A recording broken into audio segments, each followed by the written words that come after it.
Welcome to Legacy Leaders, the podcast where leadership begins with you. I'm Juan Gutierrez. I'm Ben Davis. And each week we dive deep into personal development, purpose, the mindset shifts that shape courageous leaders. Because remember, the first person you're ever going to lead is yourself.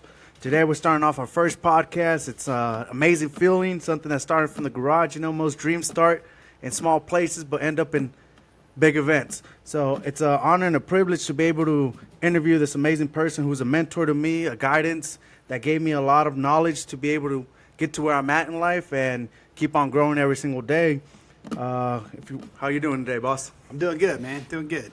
You know, I got a couple questions with you. You know, we're going to dive deep into this. I want to let people know who you are, where you come from, and to speak a little bit about your career, your journey, and what motivated you and led you to start leading and helping developing people.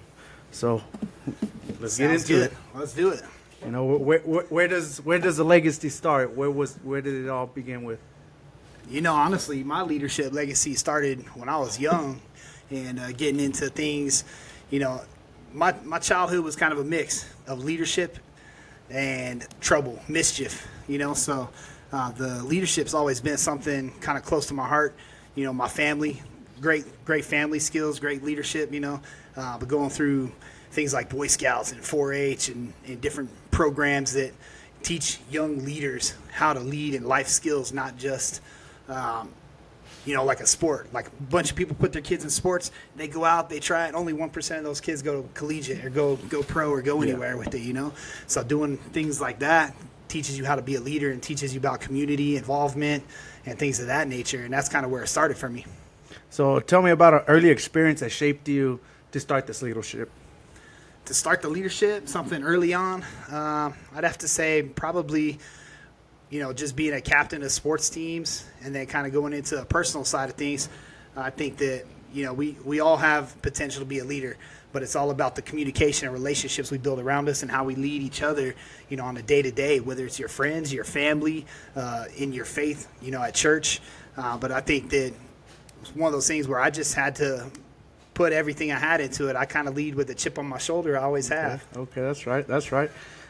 So what moment did you know that this is what you wanted to do, that you wanted to help people and develop them and get them to a better place in their own lives or careers? I think the moment that I knew that I wanted to do something better and lead other people is the moment that I found out that I could do better myself. Like I said, my life, I came through things thick and thin. I had some times where I was leading, and I had other times where I was getting in trouble and doing things I wasn't supposed to be doing, whether I was running around drinking or partying, doing stupid things, getting into things I shouldn't be, like drugs and alcohol. But to see personal experiences of mine kind of shift and shape my life, and for me to come from that background and be able to turn it around, I like to find other people that have a similar situation and find the diamond in the rough and show them that they could change their lives, and that's what really calls me to leadership. Most definitely, I'm a witness of it. Being able to start off with you, working with you, and starting off as a cook, and then moving up, becoming a manager, being able to run a $1 million company, and person that didn't know no leadership ended up learning a lot of leadership, and here we are today starting off my own podcast with my good friend. But tell me some traits you think that are qualities that a leader needs. I think first and foremost, you have to have integrity. You got to lead with honor. You got to be true to yourself and true to people around you. You can't just BS your way through life. You can't bullshit it. People are going to know if you're being authentic. So authenticity, I think, is a huge one. In order to be a leader, you have to be real. And then that comes empathy, right? Empathy, you have to be empathetic and put yourself in other people's shoes so that you can feel their emotions and you can lead them past what their vision is currently. So that's a couple things I look for, certain traits, but I'd say integrity, empathy, compassion. That's some of the biggest ones, I think. Are those traits for you non-negotiables? You do this on a daily basis, and you're all constantly doing it in your own personal life to get you to that success that you're looking for today? I think all of that's non-negotiable, especially integrity, right? If I can't trust you, you can't work with me. Well, I feel that. So you got to be able to hold yourself accountable, and that means own it. And from working with me, one of my biggest things I've always told everybody is we're all humans. We're all going to make mistakes, right? Yes. But the difference is if you can own your mistake, like you can say, hey, I fucked up. you know, and I can respect that. We're all human. Hey, I fucked up. All right, cool. Let's help you fix it.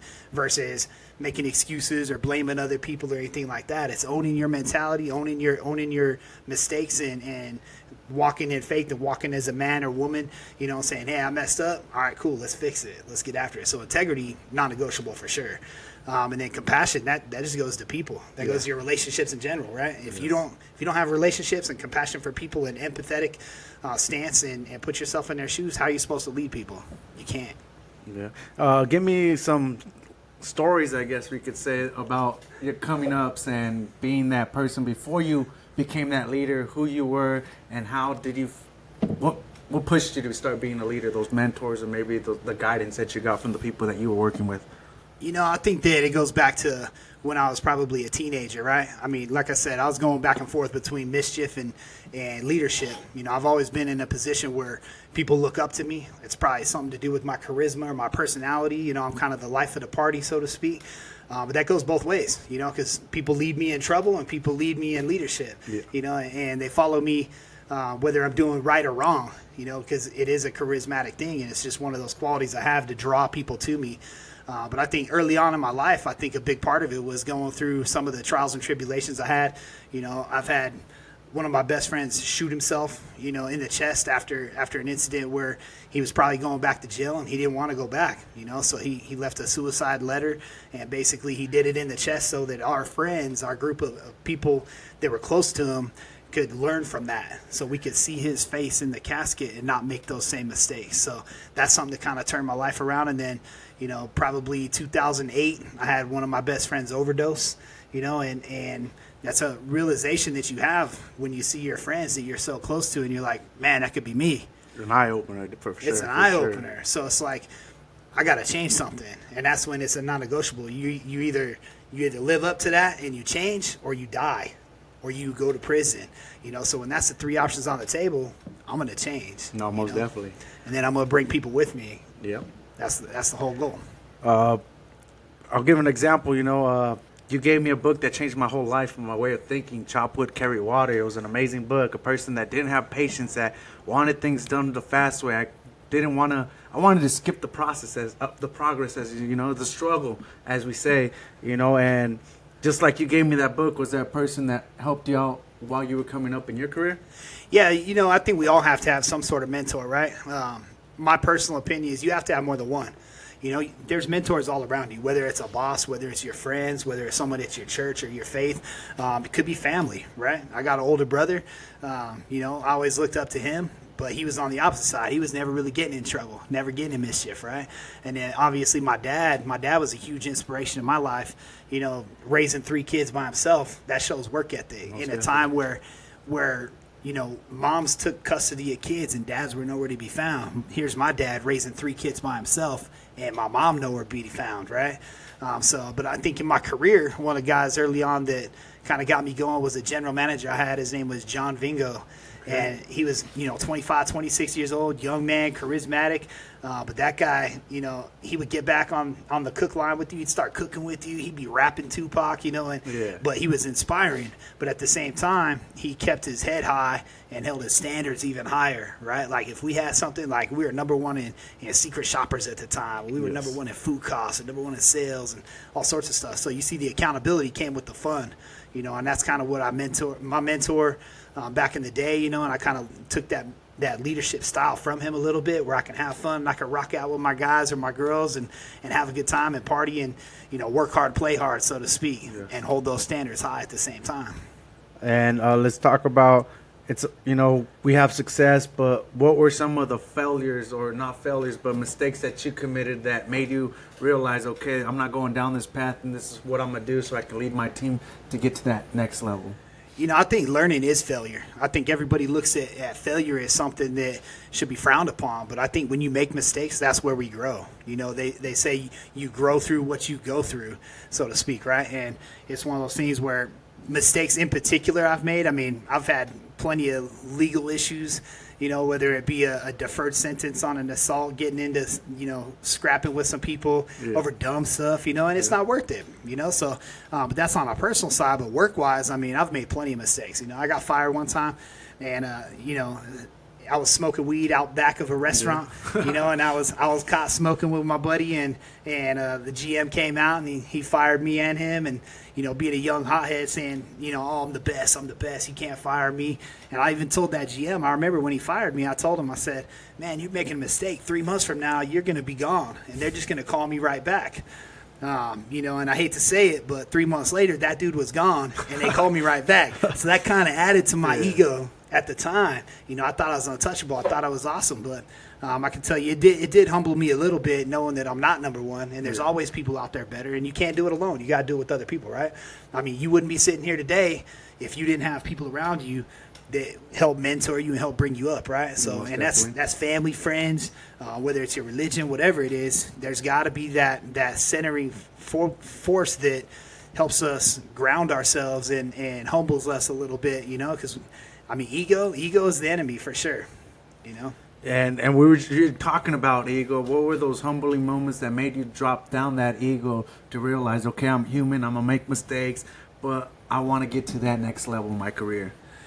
You know, there's a lot of ego moments that have kind of centered me and knocked me down a peg or two and humbled me, right?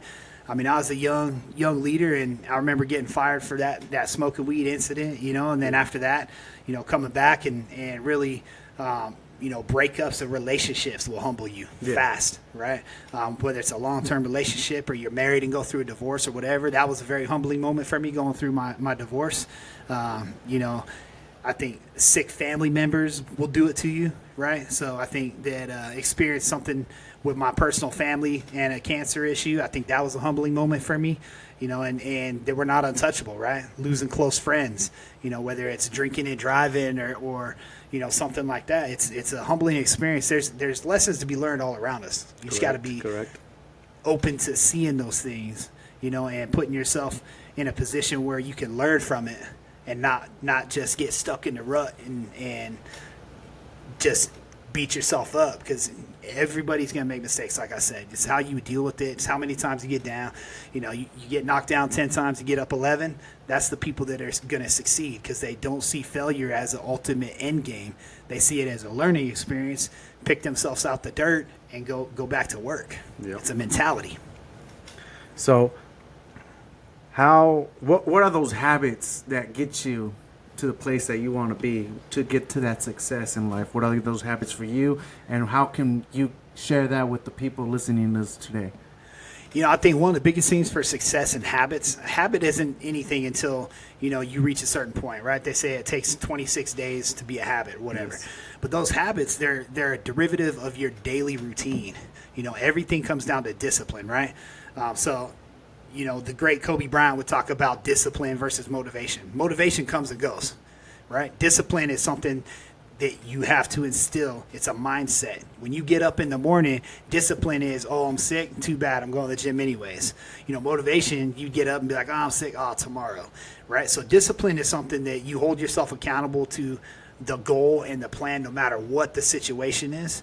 And I think that it starts with your daily routines, right? Healthy habits. So what do you do when you get up in the morning? Most people get up or they roll over in bed and they grab their cell phone, right? Immediately start scrolling TikTok or Instagram or something like that.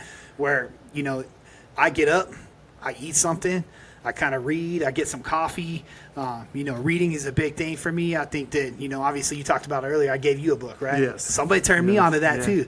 I remember being a young kitchen manager and someone was like, oh, you want to get promoted? You got to read. And I was like, this guy's crazy, man. I'm not in school no more. I'm not going to read anymore if I have to, you know. But I think that, you know, all leaders are readers, but not all readers are leaders, if that makes sense. Yes. I think that a lot of people have heard that before, but I think healthy habits, you got to look at all three avenues, right? Somebody gave me a piece of paper one time, and it basically was 3 areas to set goals in. And it's called the Sweet 16. And it's basically setting goals in your career, your personal life, which is your friends and family, and then your fitness or your health, right? You got to have goals in all 3 of those, and you got to find balance. So you got to work on yourself mentally, physically, and spiritually in order to get those daily routines and that mentality.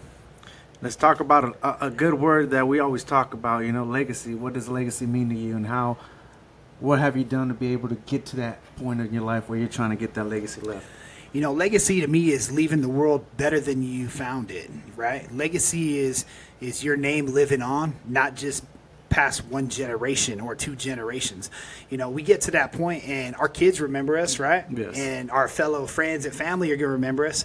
But I'm talking 30, 40, 50 years later, after your kids are gone, are people going to know who you are? Yes. And that's my goal. So it's not to impact one person or two people. My goal is to impact as many people in the world as I can, whether it's through my leadership, whether it's through my faith, whether it's through coming up with something inventive, right? Like yes. my goal, my legacy is going to live on through my family name, obviously.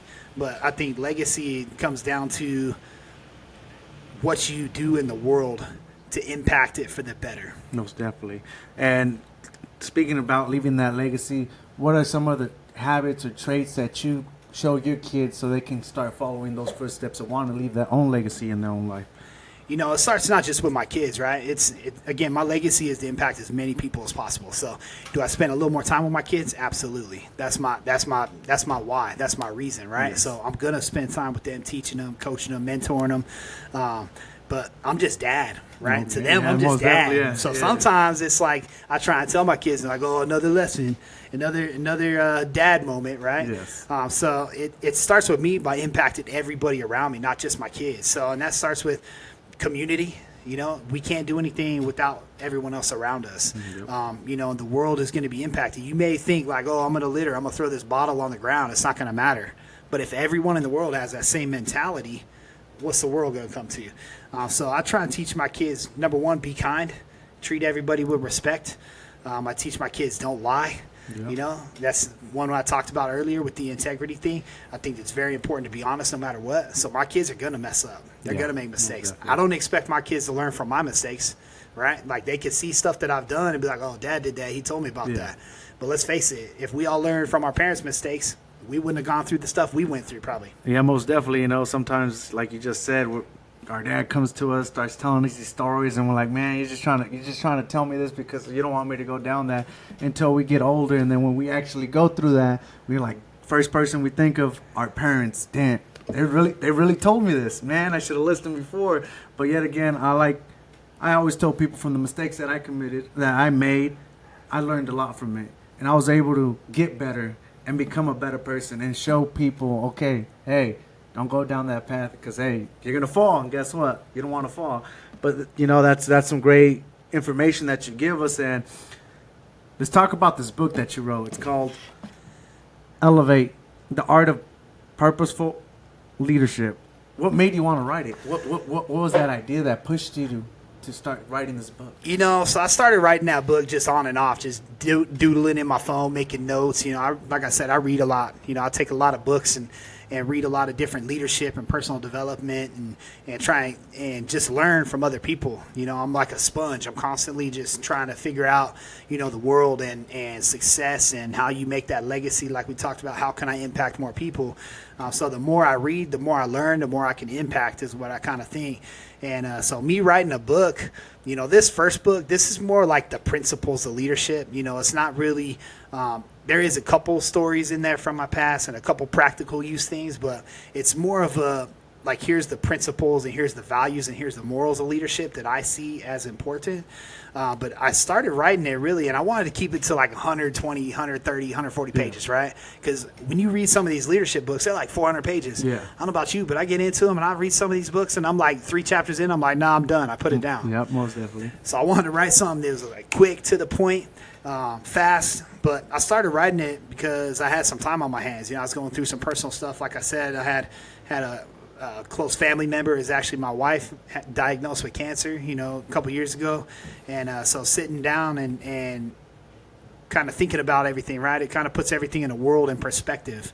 Your family, your career, your health, and so I wanted to write a book mainly because I wanted it to live on forever. And 90 years from now, maybe someone reads that book and I'm long gone and they get something from it and they're able to impact the world. But I had some time to kill and I figured, let's give it a shot, man. And I talked to one of my mentors and he told me, like, because I wasn't going to publish it at first. I've rewritten it like 4 times, 5 times, 10 times, 1,000 times.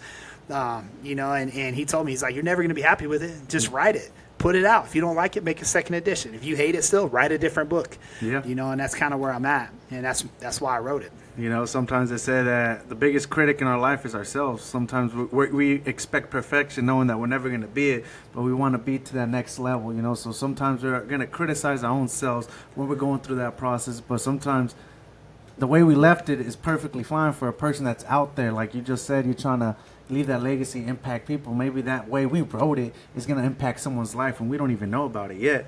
But let's talk a little bit about more. Where can we get it? Where can they find it if someone's interested in purchasing this book to become a better leader? So this book is available on Amazon. You know, we can link my link into Amazon, but it's also available on any platform that you get books on, really. So Barnes & Noble, any Booksy, Ingram Spark, all of those book platforms. There's probably over 300 worldwide that you can get it on. You know, so Google the name of it, Elevate, The Art of Purposeful Leadership. It'll pop up.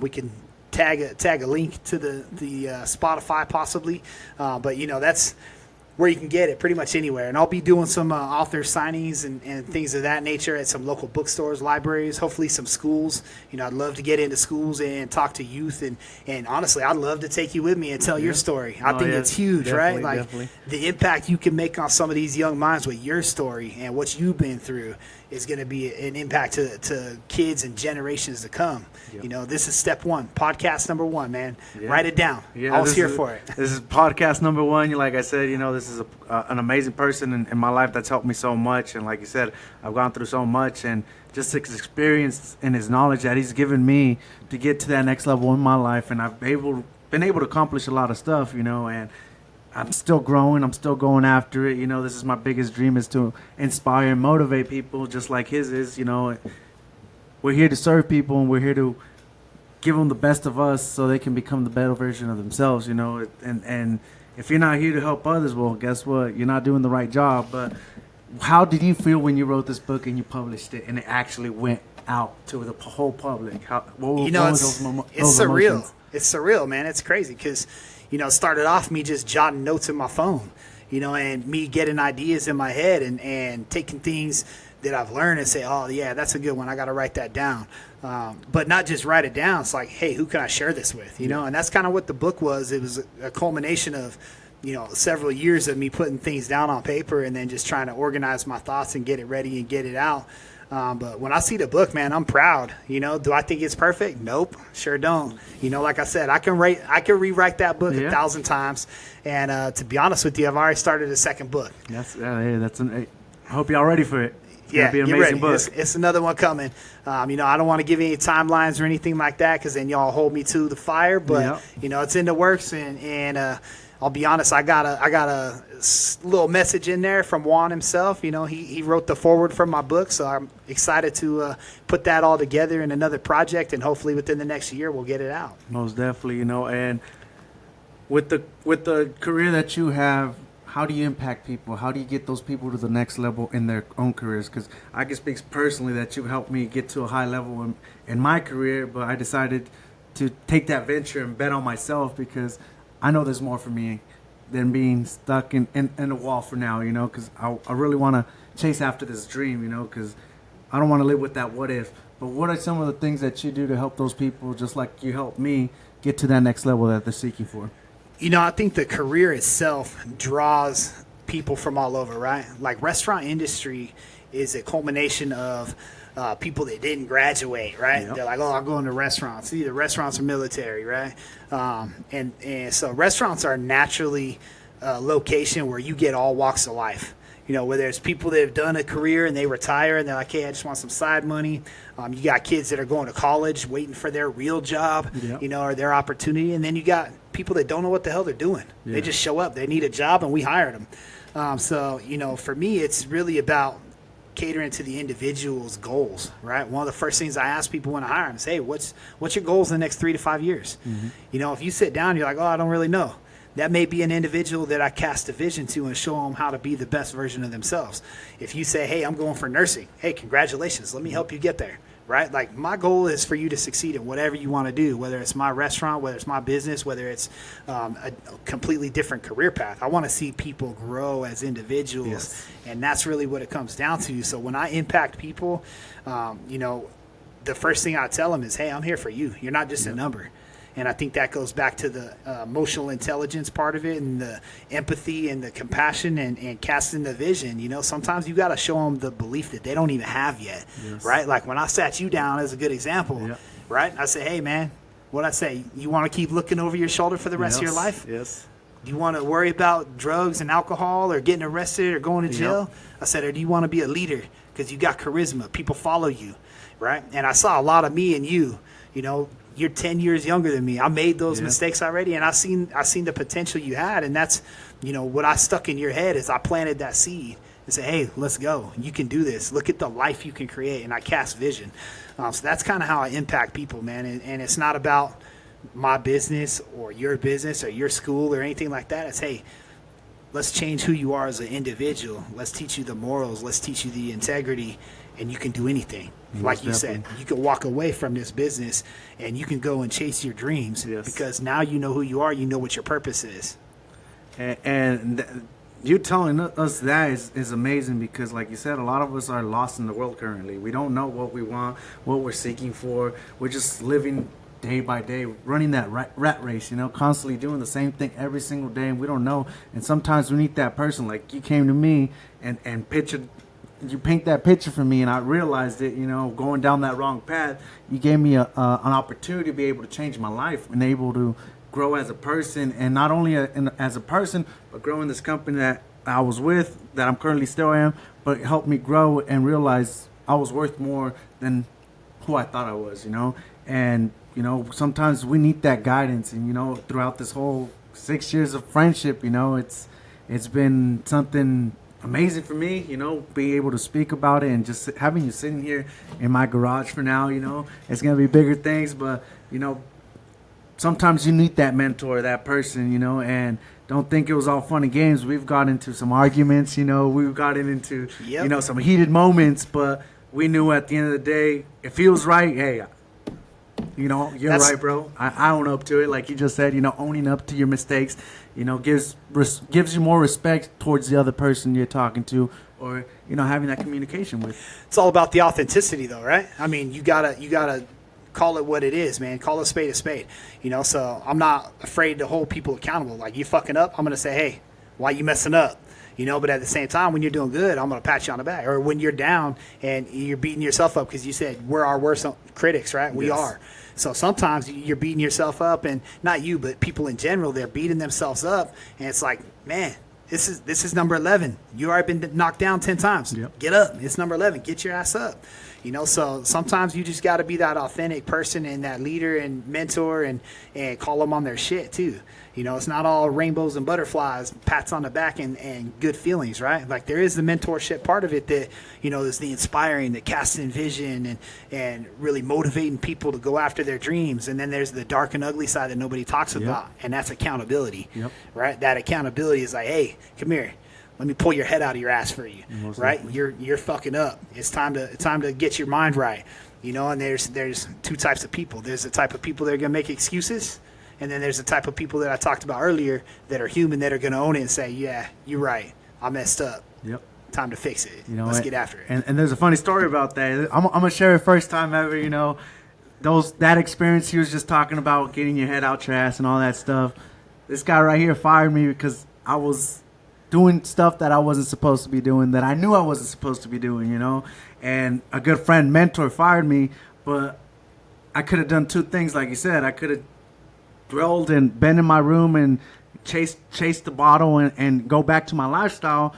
But you know what I did? I started going after what I really wanted in life. That opened my eyes, made me realize, you know what? I can do more. Why am I limiting myself? Because sometimes we limit ourselves because we're scared of that what if I fail, what if it happens? But guess what? We're back to the same place we were when we first started. So you got to really just take that chance, because you never know what's really going to happen when you take that risk, you know. And when you realize that, it's going to be a life-changing moment for you, you know. It helps you grow as a person. But yet again, you got a story to be able to talk to people about and tell them, hey, you know what? This is this is my mentor, this is a person that helped me, and these were the stories that I got for you. Like you just said earlier, being able to go to those schools and talk to those kids about, hey, don't go down that path. I know right now with social media and everything that's going on, these rappers are trying to portray that lifestyle as a fun lifestyle, but there's nothing wrong with becoming an entrepreneur and chasing your own dreams, or even going to medical school, becoming a lawyer, becoming a doctor, whatever that case may be that you're searching for. There's nothing wrong with it, you know. And there's nothing wrong with any of those career paths, you know. Like, people see that fast money on TV, and they see the rap style, and they see the rock star lifestyle and the entertainer lifestyle. That's not an easy lifestyle, you know. I know people personally that are in Hollywood and do things like that, and that's not an easy career path. There's a lot of self-confliction, you know. These people, some of them are religious, and then some of the things they do for the movie screens and stuff like that go against their complete moral being, right? So what's wrong with being a plumber, having a trade, getting your hands dirty, taking care of your family, you know, and living that blue-collar lifestyle, and you know you're always going to have work. We're always going to need electricians, welders, plumbers. You know, those are all great trades, great jobs. Like, if you're impacting people in your career, I don't care what it is. You can be the garbage man. You could work at Disneyland sweeping up. You know, you could be a CEO of a company. You know, your career should not define you as a person. And I think that's where we go wrong in society. It became a societal norm, right? I introduce myself. Hey, I'm Ben. I'm an author. Hey, I'm Ben. I run this business. What does it matter if I'm an author or I run a business? What you should be judging me off of is my moral character, right? And that's, you know, goes back to that empathy and compassion and getting to know people. You know, the first question shouldn't be like, oh, what do you do? Who cares what you do? You know? Hey, my name's Ben. Here's my value, right? And people judge us off of our value based off of our careers. So, you know, and you know, a lot of people, that's what we have in reality in the world today, that a lot of people see you or judge you because of the way you work or how you living. But yet again, as long as you're coming up with your means, living that lifestyle, and you ain't harming no one, stealing from no one, doing anything bad to any other person, that gotta be respectable. You know, you gotta respect that, because that person, there's a phrase that I always tell people, because coming from the streets, I always tell people, at the end of the day, it's easy to pull a trigger, but a lot of people can't live the lifestyle or the lives that we live, waking up every single day, going to work, taking care of your family, whatever the case may be, and keep on doing it and making a success out of it, you know. And when you realize that was something that helped me change my way of thinking, you know, being in the streets and looking at all this, that made me want to change. But I want to talk to you quick about this. You know, like I just said, he did fire me, but it's all good. You know, we kept the friendship throughout the whole time when I was gone. You know, he told me, go chase that dream, go after it. And, you know, at one point, I had a very successful career where I was at. You know, I became number one in everything that I was doing. But what happened, the success came to me so quick that I wasn't ready for it. You always told me enjoy the moments, but I was so stuck in chasing that next win, but I didn't have a quality of life for myself. How do you manage that? How do you manage the quality of life to spend with your family, doing your own personal things, and work? You know, I think that comes back to the three categories that I talked about setting goals in and personal things in. You know, from career, that's only one part of it, right? The other part is health. Right? If you got poor health, your career is going to suffer. Your family's going to suffer. You know, if you got everything is all about health and I'm always at the gym and I'm spending 4 hours a day, right? My career might suffer or my family might suffer. If I'm spending all day with my family and I'm boning out of work early, my career's going to suffer, right? Or if I'm like, hey, I don't got time to go to the gym for an hour because I'm hanging with my kids, my health is going to suffer, right? And it takes you that mentality, like people always say, or it's a quote out there, right? That would you die for your kids? Absolutely, right? But would you live for them? That's more important. So it's all about the balance. You know, you got to – people talk about balance and all – successful people always will say, oh, balance is bullshit, right? Like I work 17, 18 hours a day and I work 7 days a week. And a lot of entrepreneurs, they're not lying. They do. But how many of those successful entrepreneurs do you see with a successful family? How many of them have good health? Right? So there's only a level of success so high in your career and money. You know, it depends on your vision of success, I guess. My vision of success is a healthy family, you know, and ends to make money to make the ends meet, right? That's what it comes down to. I want to be able to pay my bills and live comfortably, but you and I've had many conversations, right? The goal is not money. Nope. The goal is the freedom. Yes. That's what we're chasing. We're chasing freedom to be able to go to the lake for a Saturday if we want. We're chasing the freedom to work 10 days straight if we want to make extra cash, right? Yes. It's all about the freedom of choice. And that's the goal at the end of it, is not to work slaving away at a job or spending your whole day at the gym for your health, or it's chasing what makes you happy and living in the moment. Like I told you before, you got to live for that moment. Like if I'm with my kids, I'm present with my kids, right? So it's funny because like Jim Rohn used to talk about this all the time, where he would do a sales job, right, and he'd be at the office all day and he'd be talking to people, and all he could think about is the beach. Go to the beach with my family, right? And then he'd go to the beach and he'd have to take his briefcase because the whole time he was at work, he didn't complete his work. He was at the beach and had to do his work now. So the whole time he can't enjoy his family. He's work. So I think you got to be fully present in the moment where you're at. If you're at work, be at work. Yeah. If you're at home, be at home. If you're at the gym, be at the gym. But that comes down to that routine and that mentality of planning your day out, and being able to time block your stuff that you got to get done, right? That's why I like getting up early. When I get up early, my family's still sleeping. I can accomplish a lot. The world's dead. Nobody's out. So the things that I can accomplish from 6 o'clock in the morning till 8 o'clock or whatever, that's when I get a lot of personal stuff done, and my clarity, my plan in my day, and I'm going to do X, Y, and Z. That's where I get the time to do that. So I'm not taking from my family once they're awake. Yes. So speaking about all this, what is that fire that fuels the purpose? What is that gets What's you my going? why? What's your why? What's my Let's why? Get it going. I got 3 big whys. I'm not gonna lie to you. Number 1 is always gonna be my family, right? That's my wife first and my kids second, right? Because my kids are gonna turn 18. They're gonna grow. They're gonna go off in the world. They're gonna learn their own lessons. They're gonna make their own money. They're gonna make their own mistakes, But my wife, that's the one person in this world that chose to love me, right? Yes. So that's my number 1 always. My kids love me because I'm dad. Yeah. My parents love me because I'm their kid. My friends love me, but at the end of the day, my wife chose to love me, right? And we exchanged vows, and that means a lot to me, and that'll be my forever why. But I also lead with a chip on my shoulder, like I told you earlier, right? My goal is always to never leave you wondering, did I give my all? Did I do my best? It stems a lot from a childhood trauma, to be honest with you, right? Like I said earlier, I haven't seen my mom since I was 5 years old. So that puts a thought in the young boy's head, am I good enough? Yes. Right? And that's what I leave on the table, and I always think about that in the back of my head. That little boy in me has never healed that part. So I work my ass off because I don't want people to think I'm lazy. Yes. I work on my relationship because I don't want people to think that I'm a bum dad or a bum husband, right? So I don't ever stop going because I don't want to have people question, am I good enough? I put it all on the table. That's my why. So it's my family, my wife, and then that childhood, that little boy in me, and those are the things that fire me up, and seeing a constant, like my dad raising 3 kids by himself, that shit's inspirational. If he can do that shit by himself, I can do it with a partner for sure. Most definitely. What's leading with purpose mean to you?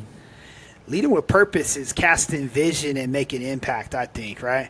Leading with purpose is being intentional in what you do daily. It's not just showing up and leading by example or chance.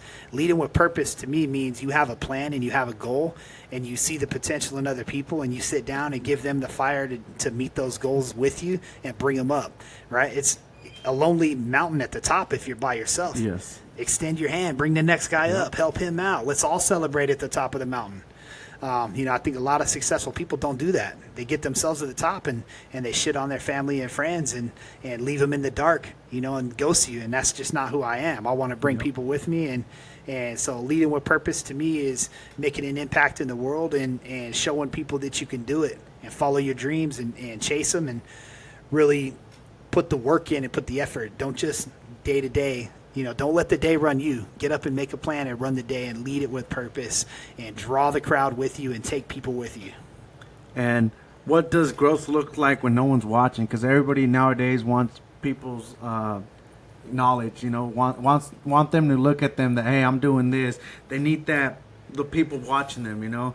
What does it mean when nobody's watching? You know, that's something that stems from society, right? You got things like Instagram and TikTok and instant gratification. Hit my heart. Make sure you like it. Share my post, right? Yes. So that's a quality that's been instilled by social norms, right? So I think it goes back to the integrity to hold yourself accountable. Self-accountability is the answer to that, right? So if I want to be better, I got to put in work, right? Yes. Kobe Bryant once said the reason he was so great is because he didn't get bored of the basics. Yes. Right? That book I gave you, Chop Wood, Carry Water, Yes. the principles in that book are specifically focused on the basics, Yes. day in and day out. And that's what leads to the bigger things, right?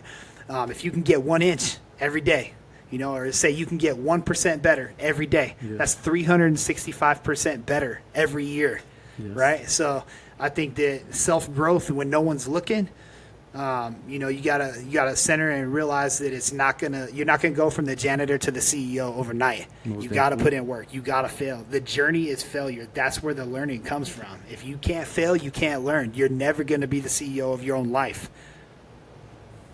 What's a question people should ask themselves every single day? Am I better today than I was yesterday? That's the number one question. And what does that mean, so people can get an understanding? Because it sounds simple, but a lot of people don't really understand what it means when you actually tell yourself. You know, I think to answer that question, you got to be grounded in self-awareness. You know, what that means is you have to know what you were yesterday to know if you were better than yesterday, right? Yes. So you got to reflect on your day, whether it's journaling, whether it's in meditation or prayer or thought. You got to be able to look at what you did yesterday and did I give it my all? Can you give 100% every day? No. We're human, right? But if you can give 85 today, can I give 90 tomorrow? You know, and then how do you correct course?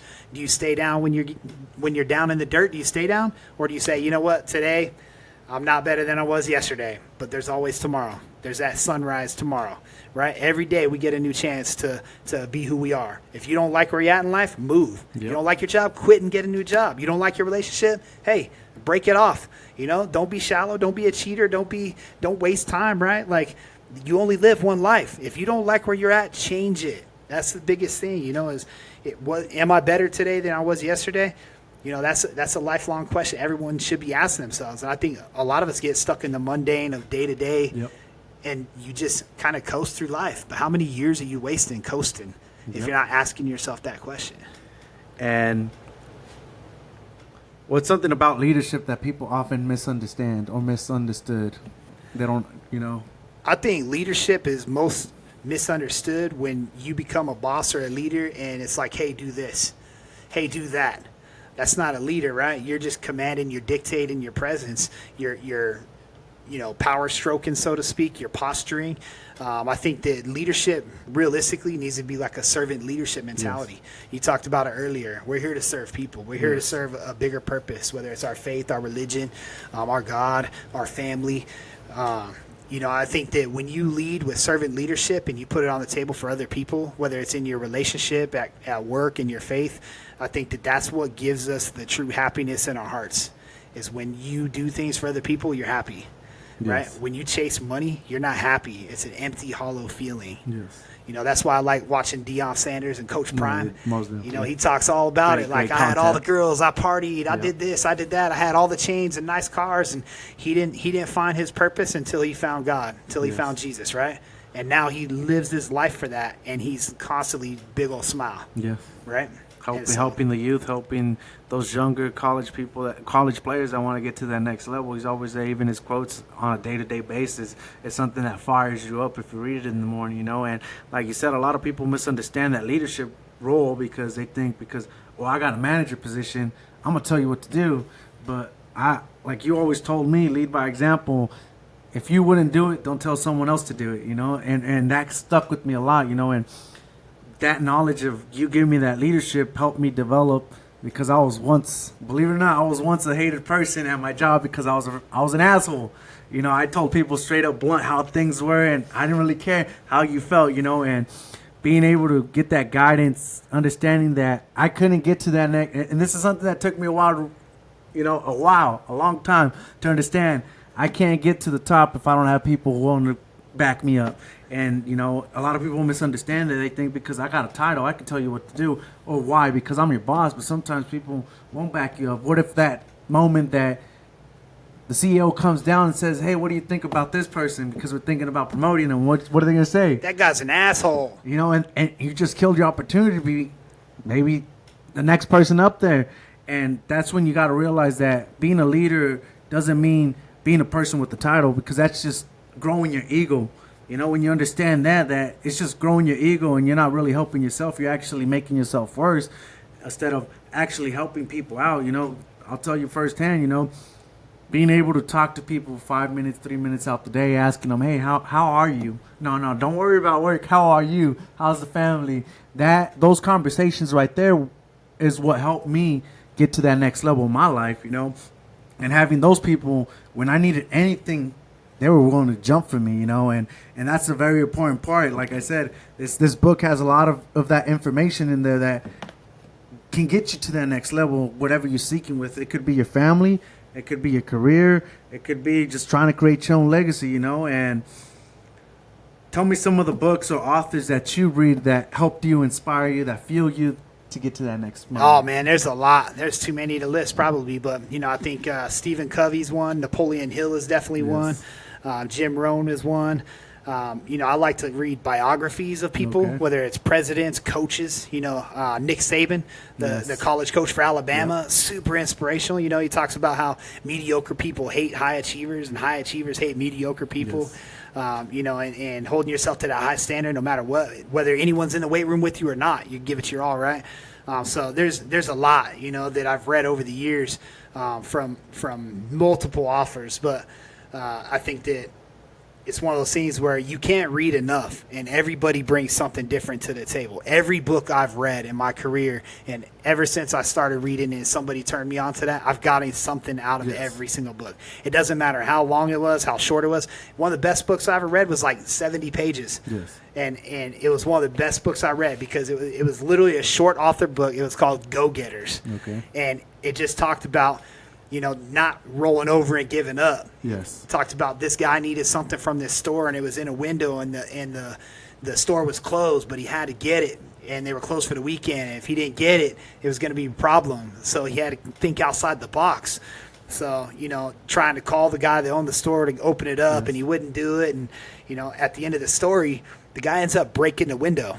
Okay. And not because he wanted to steal the item. He broke the window and then stood there. And then when the cops got called and the owner of the store came down, he bought the item and replaced the window. Okay. But he got the item. That's thinking outside the box, So is a short story, but I get something out of every single book that I read, whether it's 5 things or 10 things or one thing. It's worth reading as much as you can so you can learn and just be a sponge. And a lot of it, like I've read books over again. Like I'll read a book once and make highlights and write notes and stuff. I'll read it again a year later and I get something completely different. And some of the stuff I highlight, I'm like, well, there's a highlight in there. Yes. So I think it's one of those things you just got to be open-minded to open the book up and chase those people that have been successful and have done it before us. Yes, and like you just said, you read a book one time, then you go read it again, but sometimes we don't understand. We weren't at that level of understanding yet, so we couldn't understand that phrase at that moment, but when we go back, we understood it now. Okay, that wasn't meant for us for that moment, but later we go back to it, and it's actually okay, I understand it because that was the moment. But give me like 2 quotes that you live by, be a book or whatever phrase that you want. What do you live by, those 2 quotes? I think that always do what you say you're going to do is a big one. And that means if you say you're going to show up, show up. Yep. If you say you're going to do something, do it.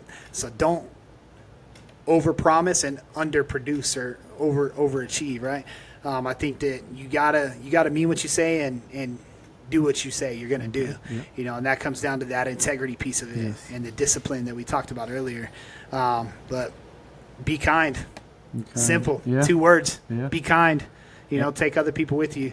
That's 2 of the biggest ones I probably live my life by and try and instill in my kids and the people that I touch. Be kind. Bring people with you.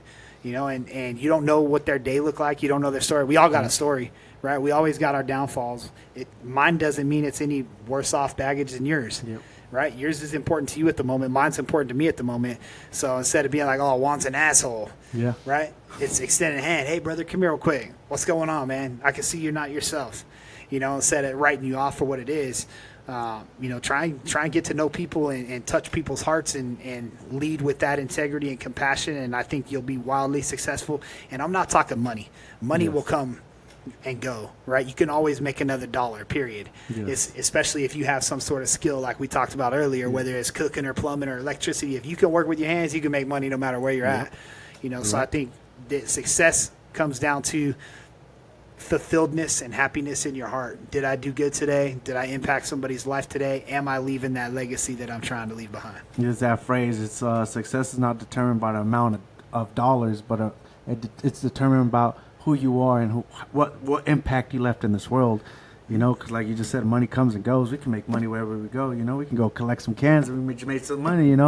But it's that impact of how did people feel when I was around them? How did I make them feel? And if they're able to talk kindly, because one day we're all gonna die, and we want people to talk highly of us, and maybe our grandkids, our great grandkids, hey, your family line's dope. I met a bunch of great people from your family line, and that's what a lot of people, sometimes don't understand. We're all seeking money. We're all trying to.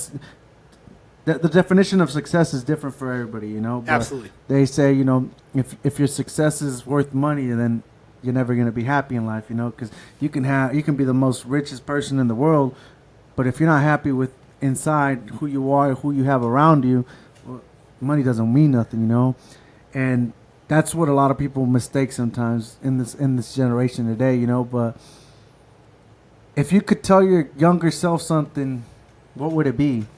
Would that younger kid, that kid you just talked about, would he be proud of the man you became today and who you are and what you're achieving? I think if you ask anybody that knew me when I was younger, they saw the potential in me, right? They saw the trouble I was doing, but they also saw the charisma, right? Yes. I think if you talk to my grandmother, she'd be the most authentic, real person with you as far as seeing my heart for who I am.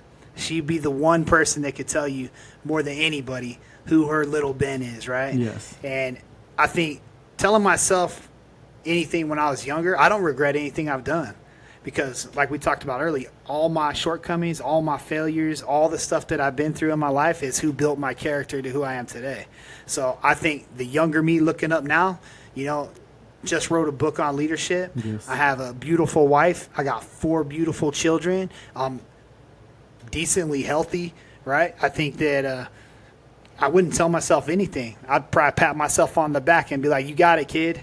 You're going to get it. Don't worry.